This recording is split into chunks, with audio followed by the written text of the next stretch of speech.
What if your president slashed politicians' salaries and gave you a raise? Botswana just did it. While most leaders protect the elite, Botswana just flipped the script. Here's how. Traore started a revolution, and Botswana just took the next step. Botswana's bold move has elites furious, but workers are celebrating across Africa. Is this the beginning of Africa's Great Awakening?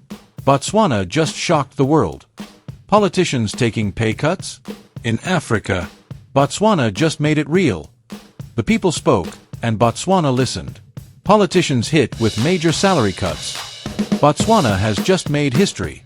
Inspired by Burkina Faso's Captain Ibrahim Traoré, the government of Botswana has taken a bold step, slashing politicians' salaries while increasing wages for ordinary civil servants and workers.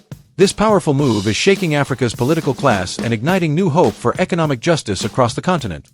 In this video, we break down Botswana's surprising announcement, the growing influence of Ibrahim Traoré's leadership, how African nations are rising against corruption and inequality, what this means for the future of African unity, resource control, and sovereignty. Africa is changing, and Botswana is joining the new wave of leadership that puts the people first. Botswana's surprising announcement. Botswana has long been celebrated as a model of democratic stability and economic prudence in Africa, primarily due to its consistent governance under the Botswana Democratic Party, BDP, since independence in 1966. However, in a historic upset during the October 2024 general elections, the BDP was ousted by the Umbrella for Democratic Change, UDC, led by human rights lawyer Duma Boko, marking the first opposition victory in the country's history. This peaceful transition of power was a testament to Botswana's robust democratic institutions, including an independent electoral commission and a free press, which ensured transparency and public trust. The UDC's victory was driven by widespread frustration with the BDP's handling of economic challenges, particularly youth unemployment, reported at 34% in 2024, over-reliance on diamond revenues, and allegations of corruption and cronyism within the ruling elite. The UDC campaigned on a transformative platform, promising to raise the minimum wage to BWP 4,000, approximately $300, review the constitution to address governance gaps, and diversify the economy to reduce dependency on diamonds, which account for 80% of export earnings. A significant aspect of this shift was the announcement of renegotiating Botswana's long-standing diamond agreement with De Beers, a move aimed at securing a greater share of profits and establishing local diamond cutting and polishing industries.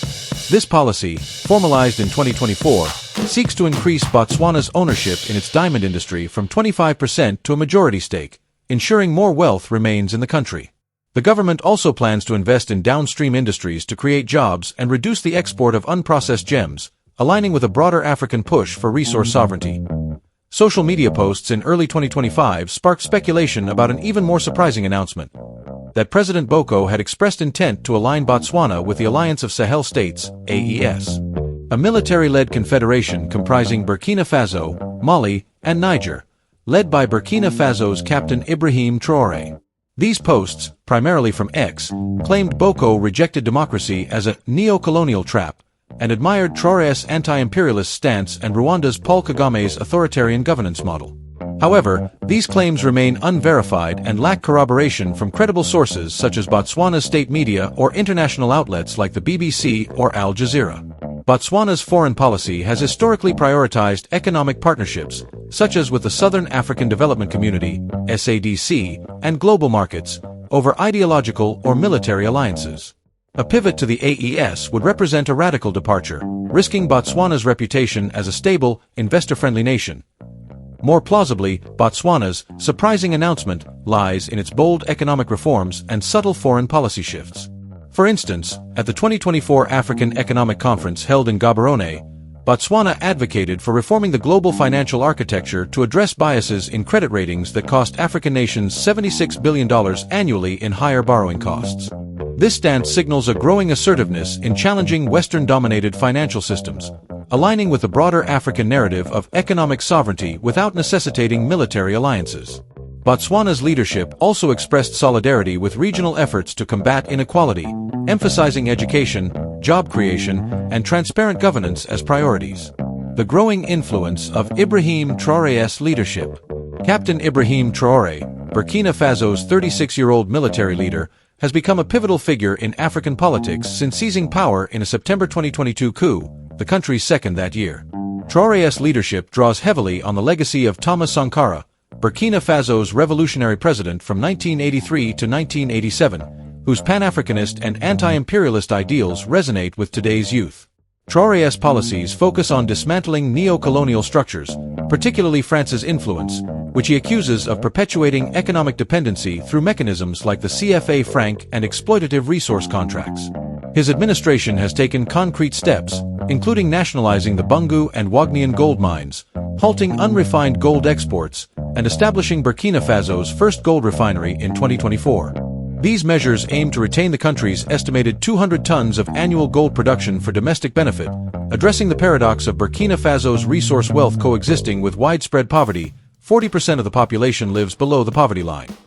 Traoré's influence extends regionally through the Alliance of Sahel States, AES. Formed in September 2023 with Mali and Niger, both also under military rule following coups. The AES seeks to create a confederation that prioritizes regional security, economic integration, and independence from Western institutions like the Economic Community of West African States, ECOWAS, which Traoré criticizes as a tool of French influence. At the AES's inaugural summit in July 2024, Traoré called for a new economic model, including a regional currency to replace the CFA franc, and emphasized collective defense against jihadist insurgencies that have killed over 20,000 people in the Sahel since 2015. The AES has also explored partnerships with non-Western powers, notably Russia and China, for military and economic support, though Traoré insists these are pragmatic alliances, not new dependencies. Traoré's appeal is amplified by his relatability and symbolic actions. Unlike many African leaders, he retains his modest captain's salary, lives in military barracks, and engages directly with citizens through community projects like agricultural cooperatives and school renovations. His speeches, often delivered in local languages like Moor, evoke Sankara's charisma and resonate with a youth demographic. 65% of Africans are under 35, frustrated by unemployment and foreign exploitation. At Ghana's presidential inauguration in January 2025, Traoré received the loudest ovation among 21 African leaders, underscoring his continent-wide popularity. His influence is evident in Mali, where junta leader Assimi Goïta has adopted similar resource nationalization policies, and in Niger, where General Abdourahmane Tiani has expelled French troops and revoked uranium mining contracts with French companies. However, Traoré's leadership faces significant challenges. The ongoing jihadist insurgency, linked to groups like Al-Qaeda and Islamic State, has displaced over 2 million Burkinabe and strained resources. Critics, including Western governments and some African analysts, accuse him of authoritarian tendencies, citing media crackdowns and the suspension of democratic elections until 2029. Allegations of corruption, particularly regarding Russian military contracts, have surfaced, though these remain unproven and are often dismissed by supporters as Western propaganda. Traoré's alignment with Russia and China risks replacing one form of external influence with another, a concern raised by analysts at the Institute for Security Studies in Pretoria. Sustaining his revolutionary momentum requires balancing ideological purity with practical governance, a challenge that has historically derailed similar movements in Africa. African nations rising against corruption and inequality. Across Africa, a wave of reformist movements is challenging entrenched corruption and systemic inequality, driven by a combination of grassroots activism, youthful populations, and reform-minded leaders. Botswana's 2024 election exemplifies this trend, with the UDC's victory reflecting public demand for accountability and economic equity. The BDP's defeat was partly due to perceptions of elite capture, with allegations of mismanagement in diamond revenue distribution and favoritism in government contracts. The UDC's platform, which includes auditing public finances and strengthening anti-corruption bodies like the Directorate on Corruption and Economic Crime, DCEC, resonates with a populace seeking transparent governance. In Burkina Faso, Traoré's administration has made anti-corruption a cornerstone of its agenda. Measures include canceling excessive government salaries, redirecting funds to public services, and prosecuting officials implicated in embezzlement.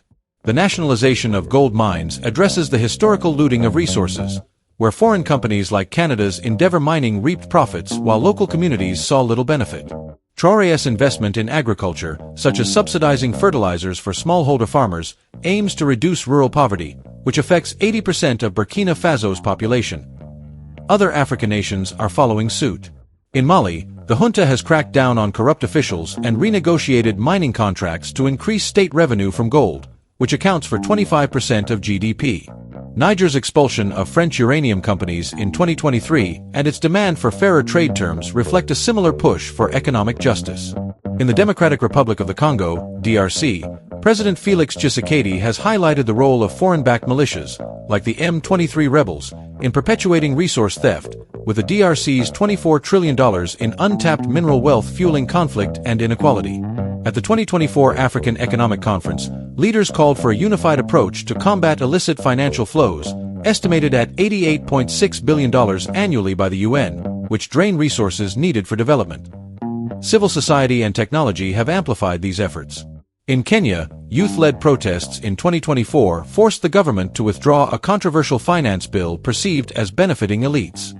In Nigeria, platforms like Budge IT empower citizens to track government spending, exposing corruption. Across the continent, diaspora communities are leveraging social media to demand accountability, with hashtags like #AfricaRising gaining traction on X. However, challenges remain, including weak judicial systems, external pressures from global powers, and the risk of populist leaders exploiting anti-corruption rhetoric for authoritarian ends. The African Union's Agenda 2063 emphasizes governance reforms, but implementation lags due to political resistance and resource constraints. The future of African unity, resource control, and sovereignty. The developments in Botswana, Burkina Faso, and other African nations signal a transformative moment for African unity, resource control, and sovereignty. The Alliance of Sahel States represents a bold experiment in regional integration, aiming to create a confederation with shared economic, security, and monetary policies. By prioritizing intra-African solutions, the AES challenges the fragmentation imposed by colonial boundaries, a legacy of the 1884 to 1885 Berlin Conference that divided Africa into 54 states, often ignoring ethnic and cultural realities. The AES's focus on a regional currency and joint military operations against terrorism could serve as a model for other subregions, such as the East African Community or SADC. Though ideological differences and historical rivalries pose obstacles, Botswana's push for greater control over its diamond industry aligns with a continent-wide movement to reclaim natural resources. Africa holds 30% of the world's mineral reserves, yet benefits little due to exploitative contracts and illicit flows. The DRC's efforts to renegotiate cobalt and lithium contracts with Chinese firms, Nigeria's moves to localize oil refining, and Zambia's 2024 decision to increase state ownership in copper mines reflect this trend. These policies aim to address the $1.3 trillion annual financing gap for sustainable development goals, as highlighted at the 2024 African Economic Conference. Developing local industries, such as Botswana's diamond polishing hubs or Burkina Faso's gold refineries, creates jobs and retains wealth, reducing dependency on volatile global markets. African unity requires overcoming external and internal challenges. Western powers, particularly France and the US, have criticized leaders like Traore, imposing sanctions on Burkina Faso, Mali, and Niger for their anti-Western stances. The selective outrage, condemning Sahel coups while ignoring conflicts like Ethiopia's Tigray War or Sudan's civil strife, reveals neo-colonial double standards. Internally, the risk of authoritarianism looms, as seen in historical examples like Zimbabwe's Robert Mugabe, who began as a liberation hero but later clung to power.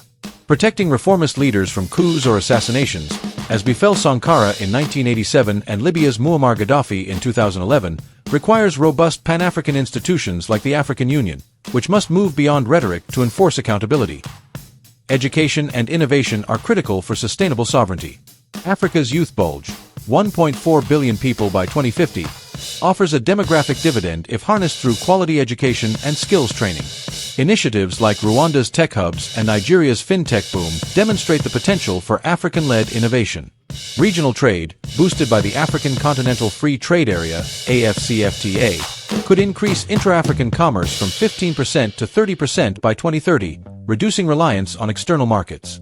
However, success hinges on transparent governance to prevent elite capture and ensure equitable benefits. In conclusion, Botswana's democratic transition and economic reforms, Traoré's revolutionary leadership, and the broader fight against corruption and inequality mark a pivotal era for Africa.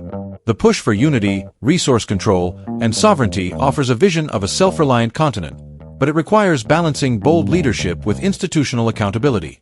By investing in governance, education, and regional cooperation, African nations can reshape their future, ensuring that their resources and destiny are firmly in African hands.